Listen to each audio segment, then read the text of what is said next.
No, you lock it up. You lock it up. Lock it up. Hit the guys up on the Riverwind Casino call-in line at 405-329-9000 or text the show on the Knippelmeyer Chevrolet text line at 405-651-3439. Do it! Just do it! Now, with Locked In, here's Parker Thune and Grayson Singleton. I find myself in a very unique predicament right now, Mr. Singleton.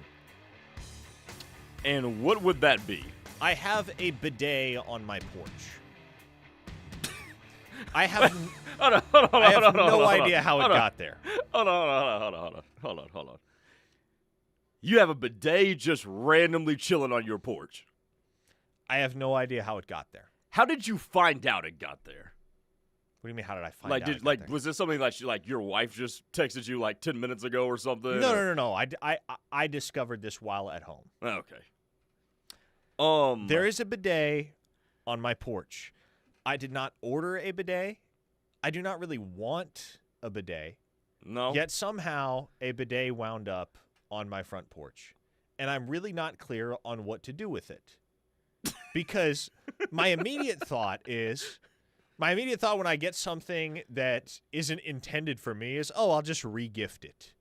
You can't really re-gift a bidet, can you? Nah. That's a very odd gift to give someone. A 405 listener on the text line says, only in Blanchard. I think I know what happened. And I think what happened is this.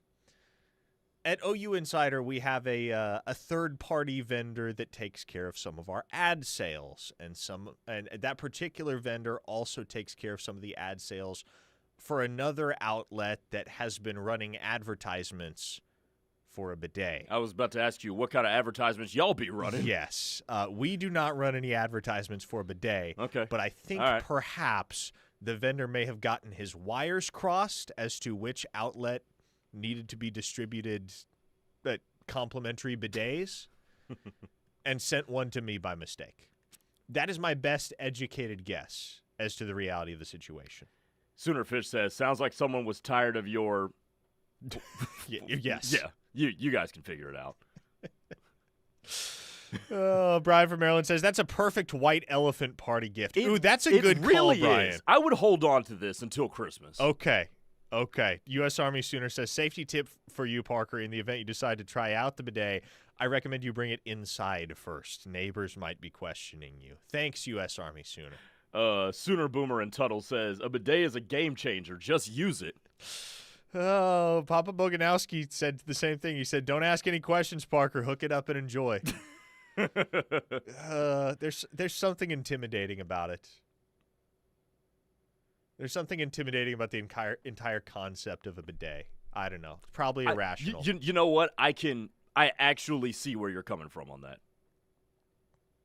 Amazing and life-changing, says Wisecracker. Amazing and life-changing? See, when you start describing things that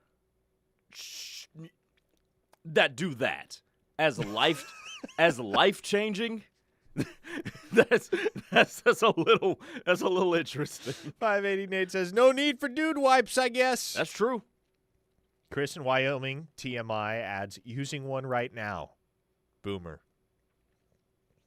Tyler from Kellyville said, dude, keep it. I promise it's a game changer. Yeah, Lane in California. Sounds like a great Christmas gift for Jackson Arnold, Parker. Oh, I need to get us back on track before the text line stays on this current tangent for who knows how long. Let's talk about recruiting, shall we? The Sooners have a new commit as of last night. It was one that was fully expected, but Brayden Allen is officially on board with the Sooners. Grayson? Yeah. Commit number 20 on board for the 2026 cycle. Now that Brayden Allen is officially locked in with Oklahoma, what say you about the type of player that Oklahoma's getting in the young wideout from the state of Louisiana? First of all, y'all keep it up on the text line. This is hilarious. But as for Brayden Allen, look, you needed another wide receiver in this class. Given what you have outgoing and the volatility of rosters as it pertains to keeping wide receivers from one year to the other. Like, you just need another one. But between Daniel Odom and Brayden Allen, you've got two very sizable wide receivers that have excellent hands, good route running, and have very high ceilings too.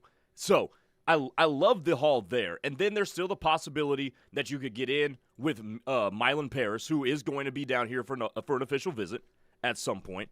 I guess you say that they're hanging around with Davian Gross, and, depending on if that situation turns south for the Gators. So there is still a pretty good possibility that you end up with an excellent wide receiver haul, which is something that neither you or I would dare to say, 3-4 months ago, when it was looking like, this might be a problem. So credit them for getting this done. I will say this, and there was a texter that brought this up at the end of the 11 o'clock hour right before you and Steely took over.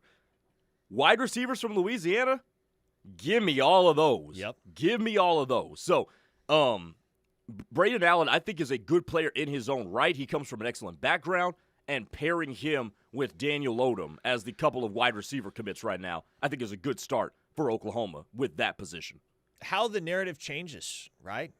And, I can recall authoring a piece at OU Insider in probably mid-July, just kind of discussing the predicament for Oklahoma at receiver and trying to communicate that, hey, folks, it's going to be all right. It's going to be all right. You can't really combat the negative recruiting tactics that other schools have deployed towards Oklahoma because of what happened in 2024. What you can do is wait for the 2025 season to roll around and wait for Ben Arbuckle and John Mateer to get this Sooner offense back to ship shape. And then we'll see what happens with some of the top wide receivers in the country that are committed to places like Wisconsin, Jaden Petit, or Florida, Davian Gross. Because winning solves everything. That is what we've all learned throughout this saga. If we didn't already realize it, that is what's become clear throughout this whole saga as far as Oklahoma's recruiting efforts at the wide receiver position in 2026, is that winning solves everything. Oklahoma's winning.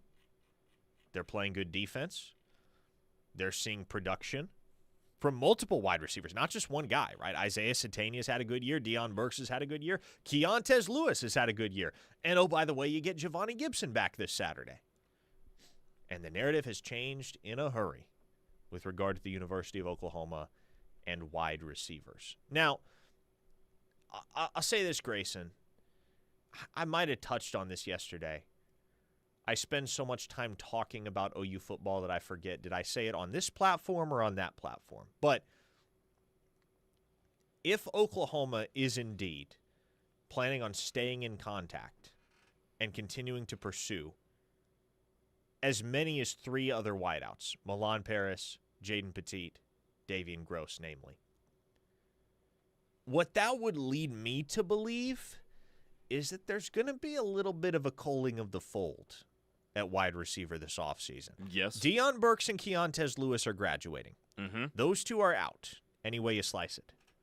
But given that Oklahoma is now recruiting a surplus at wide receiver, what that tells me is that when Jim Nagy and the Oklahoma front office look around that receiver room right now, there are some guys that, quite frankly, they would like to part ways with. Yes. And rehome, as it were. Rehome? Rehome. I.e., find a new home for.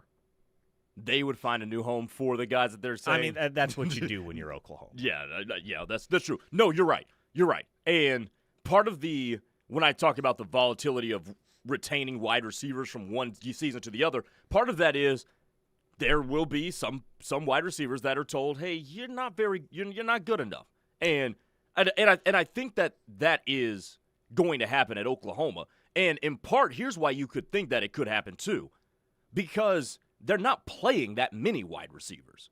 Now, I don't know if that's just how Ben Arbuckle likes to do things, or if that's just a product of Oklahoma thinking, yeah, there's not a whole lot of wide receivers we think are going to really be able to make an impact against SEC teams, so we're just going to roll with what we know we can get a lot out of. So there's a couple of ways that could go, but to me, when I look at the fact that the trio of Burke, Satania, and Lewis are playing 95% of the snaps, and there's very minimal rotation, that kind of tells me there's a lot of receivers on this roster right now that may not be good enough. Mm-hmm.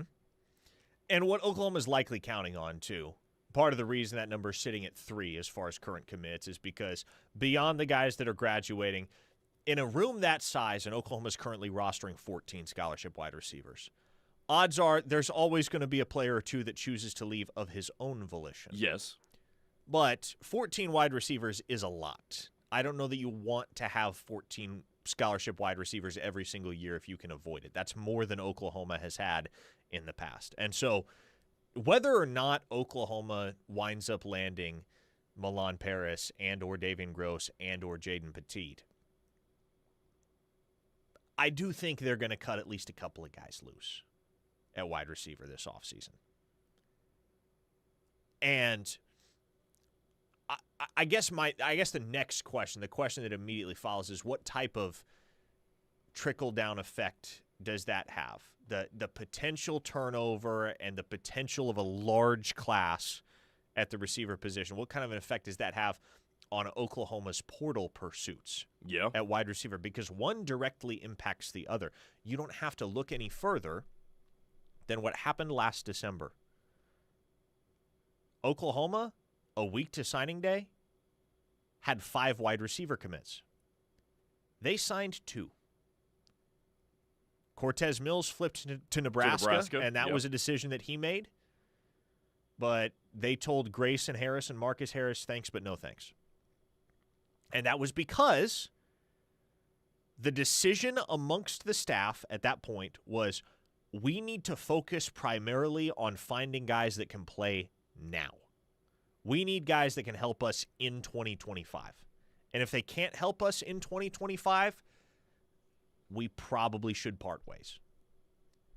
And so that's what happened. There were 2 guys in that class that Oklahoma felt, okay, there's a world where these guys can help us in 2025. Those guys were Elijah Thomas and Emmanuel Choice. Oklahoma signed those 2. They would have signed Cortez Mills as well if he had chosen to stick around. That dude's good. But the guys that were more developmental in nature as prospects, Grayson Harris, Marcus Harris, they said, well, let's go ahead and let those guys find somewhere else because we need to reallocate those roster spots, those spots within the room, to receivers that can help us immediately. And so what did Oklahoma go and do? They went and landed Isaiah Satania and Giovanni Gibson. Keontez Lewis. Jermichael Carter. All 4 of whom have played. Yes. Well, Giovanni Gibson obviously hasn't yet, but he will.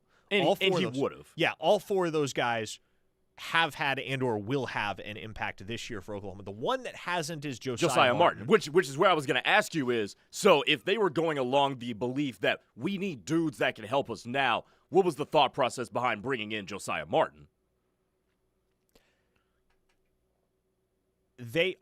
I guess maybe here's the best way I can put it. Josiah Martin right now isn't seeing the field because he's not good enough. They think highly of Josiah Martin.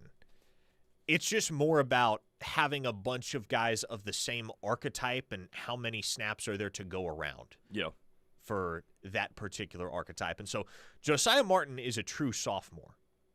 He's probably going to redshirt this year when you look at his usage so far.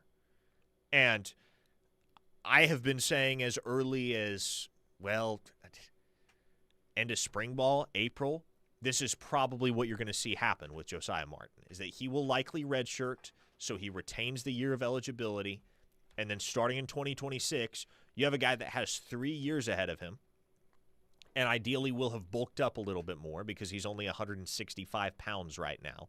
But they love his technique. They love his route running ability.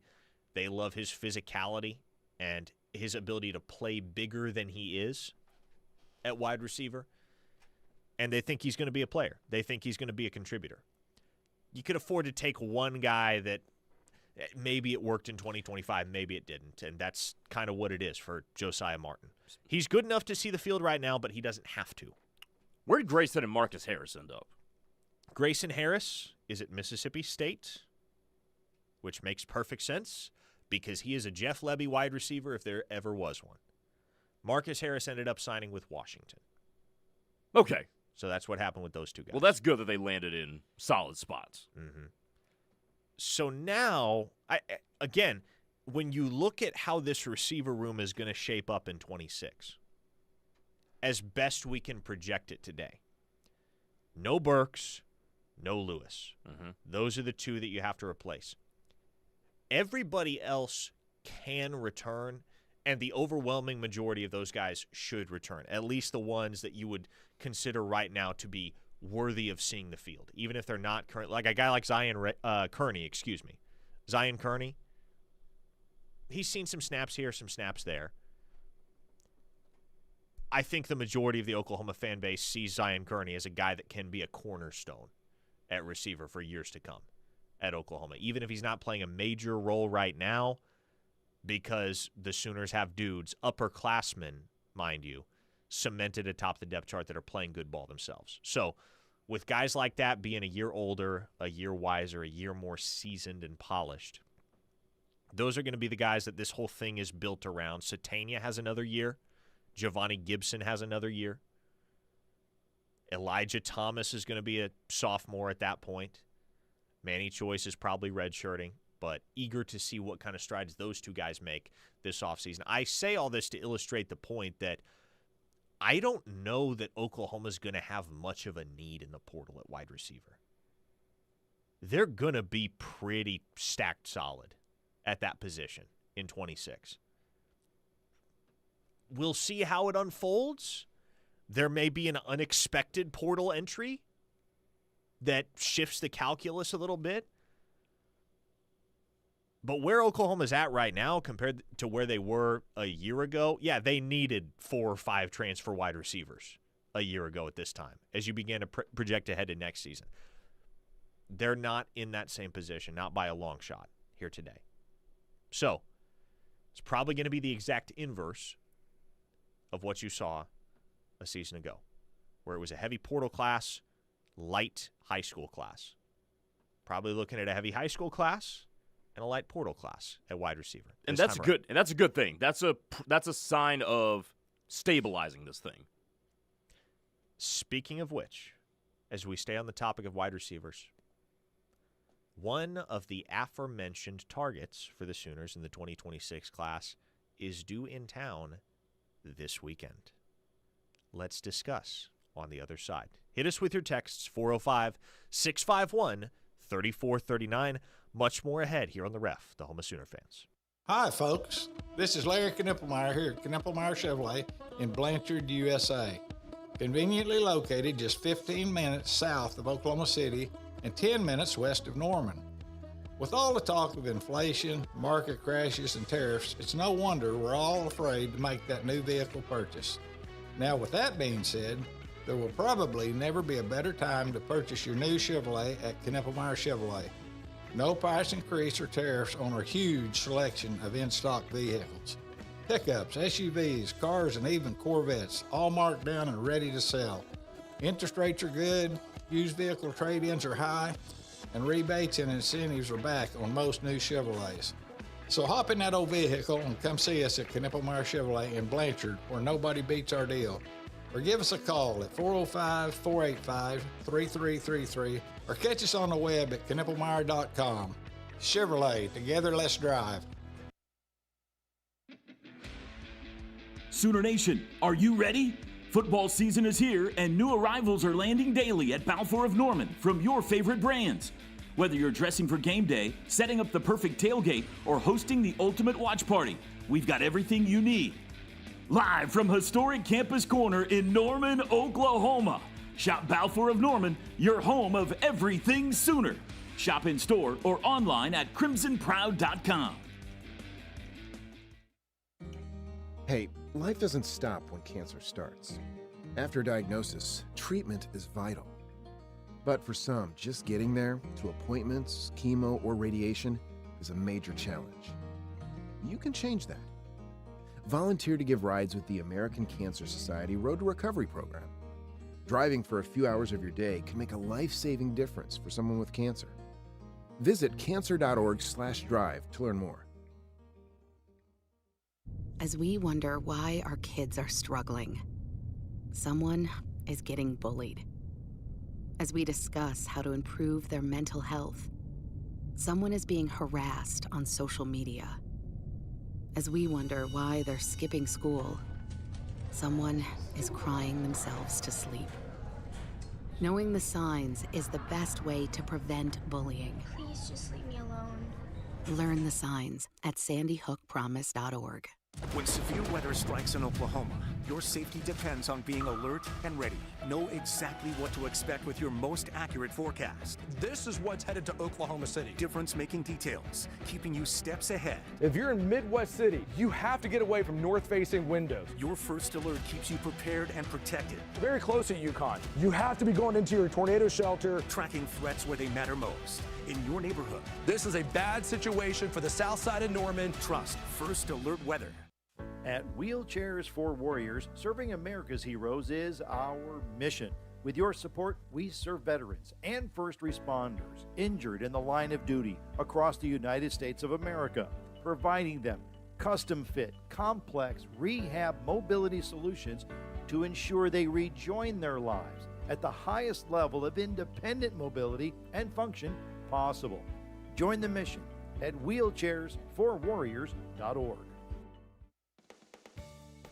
Hi, I'm Ashton and I'm with the nonprofit Fostering Futures. Every day, children are removed from their homes due to abuse and neglect. In these critical moments, we step in to support these vulnerable kids. We work alongside child welfare workers to meet the essential needs of safety, stability, and healthy connections, as well as providing enrichment opportunities. But we can't do this important work without your support. Consider donating at fosteringfuturesok.org. Together, we can offer children a brighter future.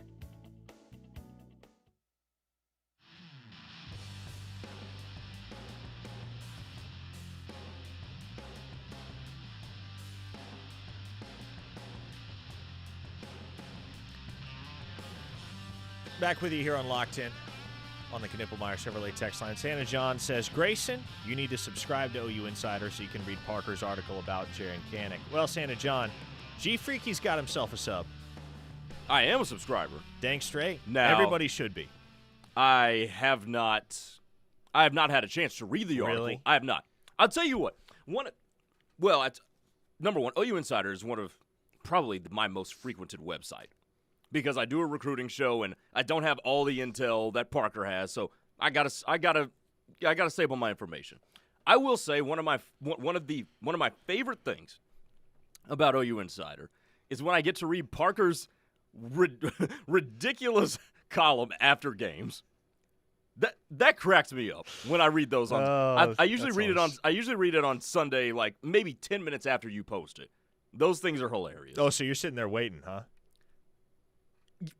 Yes and no. Partially yes, but also the fact that I'm kind of on my computer on Sunday evenings and it pops up. I was like, yeah, let's read that because this stuff is funny. Man, that is such a beast to write every single week. It's part of the reason I love 11 a.m. kickoffs is because some days, some weekends, I can get all my work done on Saturday and then be able to just chill and watch football on Sunday. But usually I'm spending the majority of Sunday afternoon typing that sucker up. How long does that take you to do? I would say anywhere between 4 to 6 hours on average. Really? Yes. Interesting. Is that more or less than you expected? More. Okay. More. Because the way you write it, it seems like it's just, hey, I'm just going to type out what I'm thinking and just make sure it's grammatically correct. Unfiltered stream of consciousness.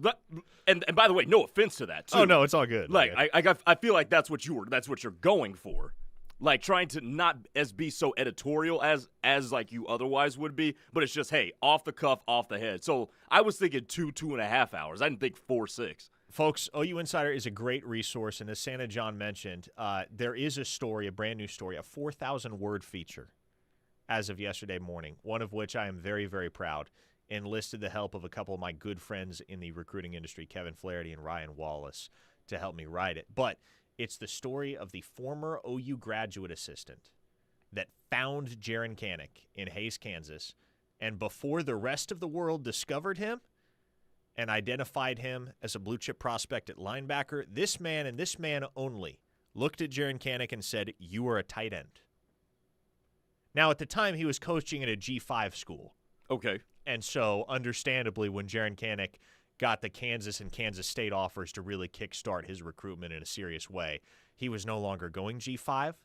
So that was where that particular coach's recruitment of Jaren Kanak kind of ended. Uh-huh. But it's a really fascinating story. This particular coach won a national title as a graduate assistant at OU in 2000. And before anybody else knew who Jaren Kanak was, not only did he find Jaren Kanak, but he correctly identified that Jaren Kanak was going to be an excellent collegiate tight end. I don't have a high school game to call, so maybe I will read that while I'm watching Yankees-Red Sox tonight. I'll take you guys behind the paywall for a second. Let me ask you this before you do. Let me ask you this: where is that coach now? He is in the NFL. Okay. He is coaching in the NFL. All right then. Uh-huh. I'm going to take you guys behind the paywall for a second, though, just to give you a little bit of a glimpse. If you're not already subscribed over at OUinsider.com, which, again, you should be, but just to give you a glimpse of some of the intel that you do get back there. Last week, I had reported that an official visit was in the works for one of Oklahoma's blue-chip wide receiver targets that's remaining on the board in the 2026 class. And earlier today, my outstanding colleague Greg Smith, Midwest national recruiting analyst for Rivals, confirmed the date. And the date, my friend, is this Saturday. The Sooners, not only will they host Kent State this weekend from the state of Ohio, but they will also host Milan Paris this weekend from the state of Ohio. The 4-star Iowa State commit, all 6'5", 210 pounds of him, he's going to be in Norman, America this weekend. So the Sooners will take their shot. I always forget Kent State is in Ohio. Mm-hmm. I always forget that. Where are they in your mind? Where the hell do you think Kent State is in my mind? Kentucky? Oh, see, I didn't even put that together, but yes, I can see that. I can see that. Anyway. See, in my mind, I guess the opposite of this for me, in my mind, Bowling Green is in Ohio. But it's not. It's in Kentucky. It's in Kentucky, yeah. You know what? I might do the same. I sometimes do the same thing. MAC schools, man. Uh-huh. Like two-thirds of the MAC is in Ohio, though. So yes, that is true. Milan Paris. Boy, would that be somebody if you could get him in, especially since you got in there late. Now, obviously, his recruitment's heating up. He's going to take some visits to Miami.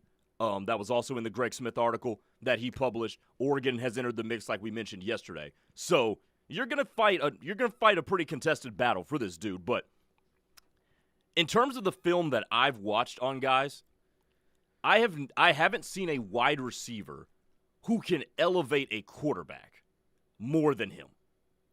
Yeah, I mean, you just throw it in a 10-foot vicinity of him, and he's got a more than reasonable chance to go up and get it.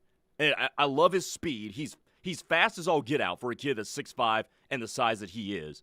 Speed, hands, toughness at the catch point. He checks all the boxes. He really does. Watching his tape, you think a lot of the same thoughts that you think when you're watching Brayden Allen's tape, which is, how good is this kid going to be when you give him half-decent quarterback play? I was going to say, because Brayden Allen's quarterback is objectively terrible. Give those two dudes a quarterback that can put the ball on the money, and you are cooking. Mm-hmm. Yeah. And that's what you have. And by the way, if you can take pressure off your quarterback to be perfect, don't get me wrong, you want an accurate quarterback. You want a quarterback who can put the ball where it's supposed to be placed. But if he doesn't have to be pinpoint perfect and his receiver still has a 90% chance of going up and coming down with it, your offense, I think, gets that much better and your ceiling is raised. 580 Tom asks, didn't Paris commit to Iowa State early this year? Yes, he did. And trivia question here, Grayson Singleton. Okay. When was the last time Oklahoma flipped a recruit from Iowa State? R. Mason Thomas. Bingo! Well done. And by the way, thank you to this listener in Kansas. Thank you for providing clarity here. I'm not crazy. Bowling Green State University is actually in Ohio. Bowling Green is in Kentucky. Bowling Green, the university, is in Ohio. So I'm only half stupid. That's what we've learned today. I'm only half stupid. Frisco Sooner says, on the Brayden Allen kid, what's the story of him running an 11.58 100 meters? Pretty sure Eddie Pierre-Louis could outrun him. And 20.7 in the long jump? Those aren't real impressive measurables for a wide receiver. I know that's not everything, but doesn't seem like Nagy would be that impressed. I don't know how recent that 11.58 is for Brayden Allen, but here's what I will say. There is a difference between track fast and football fast. There are guys who are both. There are guys who are track fast and football fast. Then there are guys who are just track fast. Then there are guys who are football fast, and let me try to give you an example of each. Gavin Sawchuk. Well, maybe Brennan Thompson is a better example. Brennan Thompson is both track fast and football fast. Yeah, that dude can just run. That dude is always the fastest man in the building, no matter whether he's there to run track or play football. An example of a guy that would be just track fast, I mean, if you're looking at a current example from OU's roster, I think most that watched Zion Reagan's last year would have concluded, man, based on his track times, I would have expected that he could separate a little bit better down the field. But then there are guys who are football fast, and a really good example of this is actually Grayson Harris. I never imagined we would mention Grayson Harris twice in the same show, but here we are. Grayson Harris never got below 11 seconds in the 100 meters. I wish I could still run below 11 seconds in the 100. Did you get below 11? I was close. Props. Now I'm at It's impressive. I'm at 13 now. Okay, so you're in that Eddie Pierre-Louis territory. Actually? Yeah. Oh. Yeah, I think he ran a 12.97 in high school. But Grayson Harris was a guy that when you looked at the track times, you were very underwhelmed. I think his best was like 11.08, and you're like, really? Like, this is the dude? And then you turn on his tape, and nobody touches that dude. Nobody can run stride for stride with that dude in pads. And so my biggest encouragement, if you're worried about Brayden Allen's track times, is, well, just watch the tape. Look at him on a football field. Gauge his ability to run away from dudes on the gridiron. Because Brayden Allen's not coming to the University of Oklahoma to run track. He's coming to the University of Oklahoma to play football. CD from Hockley, Marvin Mims. There you go. It's another one. Kyle from Salisaw. I love flip season. Don't we all? This is the fun stuff, man. And once Oklahoma gets Jacob Curry and Daniel McMorris on board, which I think they're on track to doing both, barring material changes there. More worried about that with Curry than I am with McMorris. But once those two are on board, assuming those two do jump on board, it's all about the flips. And so we'll keep an ear to the ground with Milan Paris, with Jaden Petit, and with Davian Gross, in addition to a few offensive linemen that the Sooners are working quietly behind the scenes on. Let me ask you this. Yeah. Where do you place Oklahoma in the hierarchy in terms of being able to flip Milan Paris? The schools I would be most concerned about would be Miami and Nebraska. And Oregon, not so much. We'll see what happens with Oregon. I mean, Oregon is Oregon. You can never discount Oregon. I wouldn't put them at the top until we know that a visit is set out there to Eugene. But Miami is a school to watch with Milan Paris, especially with the type of offense that they've played the last couple of years. And then Nebraska, to me, they loom particularly large because just knowing what I know about the way that a recruit's mind works and having interacted with and covered thousands of guys over the years, dudes that like Iowa State are going to like Nebraska as well. Yeah. Because in many ways, Nebraska is Iowa State on steroids. Yes. Yes. And so if you're partial to the Iowa State experience, odds are you're really, really going to like Nebraska. And it makes you wonder, how much does the urge to stay reasonably close to home tug at Milan Paris? Because, look, I would not consider it out of the question that Ohio State holds on to the kid. If you made me bet money, I'd say he flips. But he really, really likes Iowa State. And he's been really, really locked in for quite a while with Iowa State, to the point where, again, Oklahoma didn't even offer for a while because they were like, we don't get the sense this kid is even interested. There's a lot of different ways this thing could go with Milan Paris. If Oklahoma makes a strong impression over the weekend, they will no doubt give him a lot to think about, especially because, I'd imagine they turn on the tape in 2023 and show him what Jaden Gibson looked like in that Oklahoma offense. And, quite frankly, I think Milan Paris is an even more souped-up version of a Jaden Gibson. I can get down with Jaden Gibson pre-injury, he was a good player. Milan Paris has definite potential to be even better. And just generally one of the more unique receiving threats in the SEC with his combination of size and elusiveness. There you go. I was the one that said elusivity that one time. I want to get to this one text because this is kind of got me curious. Eric the Red on the Knippelmeyer Chevrolet text line. Hey, Grayson, did you hear the super chat name that got by Parker last night? What did you do? I got, okay? Well, what was the name? I'm not going to repeat it. It's on the OU Insider live stream, probably about 40 minutes in. I got. It is what it is. Now I got to go. Generally, I got to go look this up during the break. Those things don't slip past me, but this one was just cleverly disguised enough that it did just that. Somebody texted and tell me what the name was that Parker I have no doubt someone clearly said. I have no doubt someone will. 405-651-3439 is the Knippelmeyer Chevrolet text line. Keep it right here on the Ref. Much more to come on the other side. Sound off any time of day on the Knippelmeyer Chevrolet text line at 405-651-3439. Knippelmeyer Chevrolet in Blanchard, USA. For the professional, it's not enough to just possess knowledge. That's why at GMC, we seek to refine it, to wield its power, to redefine its boundaries, while pushing the limits. And we put this knowledge to the test in every GMC Sierra by engineering each one to outperform your expectations. So you know you're getting precision and durability when you need it most. And that's what makes the GMC Sierra the truck worth knowing. We are professional grade. See your Oklahoma GMC dealers. This is Peggy Doviak of DM Wealth Management. And as you put together your financial plan, it's important to play defense just like you're playing a football game. First, you need to have an emergency fund, that money laid back in case everything goes wrong. Next, you need to have adequate insurance. And finally, put together an estate plan to make sure those you love inherit the things you want them to get. We'd love to help you plan your prosperity. Check us out at dmwealth.com.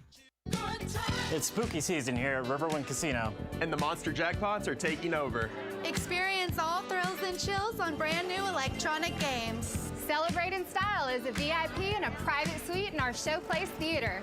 Game like an MVP when you play with your wild card. Drop in every Friday in October to win your share of our $100,000 Creepin' for Cash giveaway. So keep the good times rolling at your favorite haunt. And we'll see you at Riverwind Casino. Going to the doctor is as easy as 1, 2, 3 with online scheduling at Norman Regional. Simply visit our website, normanregional.com, and click the Schedule Online button. You can see all our available healthcare providers. If you already have a Norman Regional doctor, you'll see your doctor's open times. Even better, you can join a wait list to get notifications if an earlier appointment opens up. Head over to normanregional.com to make your appointment today. Dear hero, whoever you are, you save lives. I live with sickle cell and the pain and the issues that come along with sickle cell every day. I'm most grateful that people are willing to go out there and take their time, their blood, and give me new life. Because of you, I'm allowed to see my son grow up. Giving equals living. Give blood. Replenish the supply. Learn more at hhs.gov/giveblood. Brought to you by the U.S. Department of Health and Human Services. My name is DeMar Hamlin. I play for the Buffalo Bills, and I play safety. CPR saved my life. I've teamed up with the American Heart Association as a national ambassador to help create a nation of lifesavers, turning bystanders into lifesavers through CPR education and access to AEDs. Nearly 3 out of 4 cardiac arrests that don't happen in hospitals happen in homes. Join me to ensure everyone has the chance to live longer, healthier lives. Visit heart.org/nation. With OG&E's Energy Efficiency Program, we'll provide the blueprint for lowering your bill and increasing your comfort. Whether it's tuning heat and air units, caulking and weather stripping drafty doors and windows, insulating your attic, or connecting you with valuable rebates, you'll improve efficiency and save money with no out-of-pocket costs. Learn more at oge.com/efficiency. At OG&E, we energize life. All right, son. Time to put out this campfire. Dad, we learned about this in school. Oh, did you now? Okay. What's first? Smokey Bear said to. First, drown it with a bucket of water, then stir it with a shovel. Wow, you sound just like him. Then he said, If it's still warm, then do it again. Where can I learn all this? It's all on SmokeyBear.com with other wildfire prevention tips. Because only you can prevent wildfires. Brought to you by the USDA Forest Service, your state forester, and the Ad Council.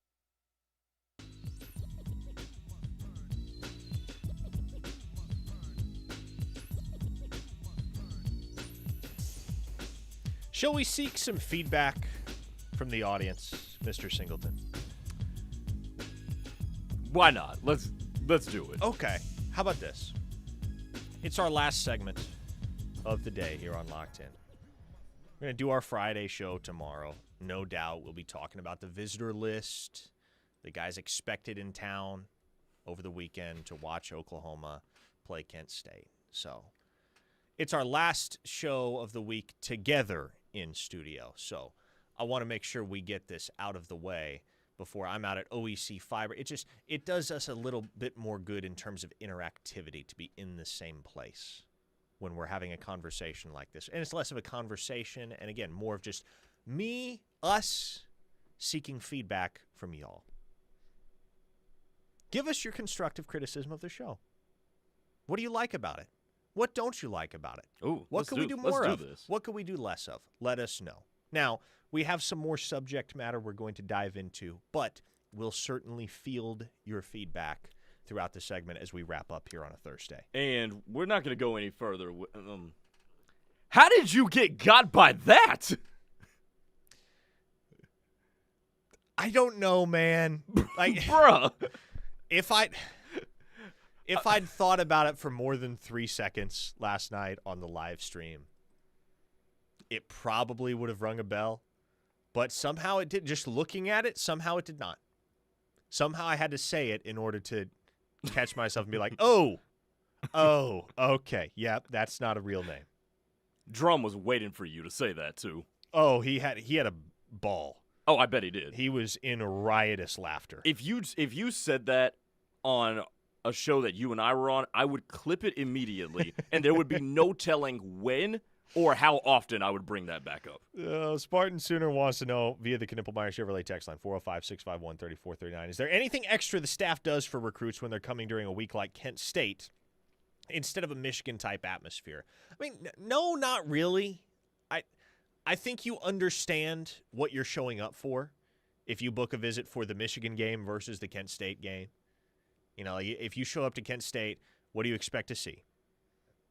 Sure, you expect to see a full stadium and you expect to see a blowout. And as long as you get what you're looking for, you walk away feeling pretty good about Oklahoma, I would say. Now, if you show up for the Michigan game, you're expecting an absolutely raucous atmosphere, and you're expecting a battle between two of the elite programs in college football for 60 minutes. And you know what? If Oklahoma pulls away, if Oklahoma wins decisively, man, that's when the needle tends to really move for guys. But, again, as long as you get what you expect to get out of it, as long as your expectations are realistic going in, and as long as you get what you expect to get out of it, I feel like it matters all that much, whether you're there for a Michigan versus a Kent State. Now, again, where you have the opportunity to make a serious surge with players is if you host an elite opponent and you have recruits that are expecting a 4-quarter fist fight, a battle all the way down to the final gun, and then you just slam the opposition. Just manhandle them. A great example of a phenomenon such as this would be last November 23rd, 2024, when Oklahoma hosted Alabama. What recruit figured showing up to that game, yeah, Oklahoma's going to dominate Alabama tonight. But that's what happened. And so when you get to be a part of something like that, and they storm the field, and it's not even close, you got the Sooners just having their way with a very, very talented football team across this on the other sideline, then that's the type of, that's where all the stars align, such that you're making the types of moves with recruits that you wouldn't otherwise be able to make. The show is brought to you today and every day by Dorsey Jones GMC out in El Reno. If you're in the market for a new vehicle, GMC offers some of the most reliable trucks and SUVs on the road today, and Dorsey Jones offers fantastic service as well, including half-price oil changes on Saturdays. So make the trek out to El Reno and do business with Dorsey Jones. Kyle from Salisaw, thank you. He says, I love the show. I love all of the KREF shows from 6 to 6. However, I do think it'd be cool if you guys could do like 1 or 2 callers a week. Regardless, keep being great, fellas. That may be something we do. I'm not opposed to that. I don't mind that either. Yeah. What would be the best? What would be a good day of the week? Wednesday. To have a call-in segment. You think Wednesday? Yes. Smack dab in the middle? Yep. Hump day? Get some callers on the line? Not opposed. Evan from Blanchard says, no feedback. Thank you guys for not turning everything into a 60s rock reference or retreading the same bit about being an agitated old man. Oh, come on. Steely's a legend, Evan. Dan in Madison says, best TV ever last night. Love the show. You guys have good rhythm, fun listen. Thanks, Dan. Your face turned into a tomato. On the stream? Yes. Did it really? Yes, it did. I bet it did. I was like, oh, no. Oh, no. It could have been worse. That's what I keep telling myself. Mm-hmm. It might be true. It might not be true. That's what I keep telling myself. No. It could have been worse. It could have been a lot worse. Oh, yeah. Yeah. Reformed Sooner says, too much non-OU talk at the beginning of every show. It's an hour show, and sometimes you spend 10 minutes trying to entertain us. Not why I tune in. Apologies, Reformed Sooner, if that's the case at times. In general, hey, there's only so much. There are only so many recruiting storylines that we can hit. And we do the show 5 days a week, year-round. So, will there be a little bit of BS mixed in? Yeah, there probably will be. Les in Hayes, Kansas said you guys could interact with the YouTube comments a little bit better. I used to watch but quit and just listen. There wasn't much interaction. Hey, thank you. I tried to. I will say right now, because I overloaded my computer doing high school stuff, my computer is dead right now. So that is why I do not have the YouTube chat pulled up at the moment. I will pull it up for us. How about that? Let's engage with Les's feedback right now in real time. And let's hit a question from the YouTube chat, if there is one. A lot of these questions are a little bit old and outdated, going back to our first couple of segments. But there was a listener that said, what about Elijah Thomas? And I guess that was in reference to who do you think the staff is going to part ways with at wide receiver to clear some room for potentially a large class in the 2026 cycle? The answer is certainly not Elijah Thomas. That's a dude, and that may be Grayson. That could be the one guy that I'm excited to see more so than anybody else, save for Michael Hawkins this weekend. I want to see some Elijah Thomas snaps at receiver. Because the one thing that dude has been so far is a special teams demon. Have you noticed this? Yes. Yes, I have. I hope the audience has noticed this. Like, there's been some on the text line that have pointed this out. Elijah Thomas is making plays on special teams. And that's pretty much the extent of his role right now. He's on the kick coverage team. Mm-hmm. He's occasionally out there on punts. But he's a guy that, especially on kickoffs, man, that dude is streaking down there. Flying. Getting right in the heart of the action. And I love to see it because that's an example of a guy that takes his role seriously and is genuinely trying to do the most with it that he can. He's like, shoot, I play for Oklahoma. Well, then that's a real thing with him. It is. Like, yeah, no, I know. That kid, and that matters, people. That matters. Like, yes, not everybody that dreams of playing for Oklahoma is going to be great at the University of Oklahoma. You have to have the athletic traits to be able to play football at a high level. But, man, there's an extra gear that kids have when they absolutely love the University of Oklahoma, and Elijah Thomas does. Yeah, and, I mean, he's basically saying, I'm playing Division I football. Let me at least play hard my couple of times I get. Like, I love that. I love that. That's absolutely excellent. Now, do you think there are available snaps, especially with Giovanni Gibson coming back now? Do you think there will be available snaps, barring catastrophic injury, to where Elijah Thomas can get some wide receiver run? Well, I just think Kent State is so bad that this game should be over by midway through the second quarter. And when I say over, I mean like 35-0. Yes. Right? Like, Oklahoma should have absolutely no trouble scoring at will, turning Kent State over. Like, this could be the type of game where Kent State only musters 3 or 4 first downs because they're just going to be so overmatched. They might be the worst team in the FBS. If you ask me who wins on a neutral field between Illinois State and Kent State, I'd probably say Illinois State wins by double digits. So this is the sweetest of the cupcakes that Oklahoma has on their schedule this year. This is a cupcake and a half. And so there should be a lot of snaps to go around by the time the second half rolls around. We're probably going to see Whit Neubauer by the end of this game. That'll be interesting. But Elijah Thomas is a guy I really, really am excited to see if he gets some run at wideout. He has only played one offensive drive so far this season, and it was the final drive of the Temple game. You'd think, you'd expect, you would hope that there are opportunities for him on Saturday before the game's final drive. A 740 listener on the text line says, in the summer, most said 9-3, probably playoffs. With how the SEC looks, the most will have several losses. Could 8-4 with a non-material loss get us in? No, probably not. I doubt it. I doubt there is a world in a 12-team playoff field where 8 wins is good enough. I don't care what the schedule looks like. You got to get to 9. 9 is the minimum. And frankly, you're not comfortably in until you get 10. Yes. 9, you have a case. 9, it's up to the powers that be on the committee. 10, and you're in, you don't have to think twice about it. Joshua Moore says, honestly, I think you guys are doing a fantastic job. Adding Grayson to Locked In was a huge step forward. The two of you bring incredible insight and energy to the content. Just keep doing what you're doing because I truly believe great things are ahead for both of you. All I ask is when you make it big, don't forget where you came from. Hey, like I said, Grayson and I, 20 years from now, we're going to be the Stephen A. Smith and Max Kellerman of not the modern day, but whatever day that is. Assuming network television is still around 20 years in the future. That's where we'll be. We'll bring all y'all with us. We will bring the Knippelmeyer Chevrolet text line to the network. Bring the Knippelmeyer Chevrolet text line to ESPN.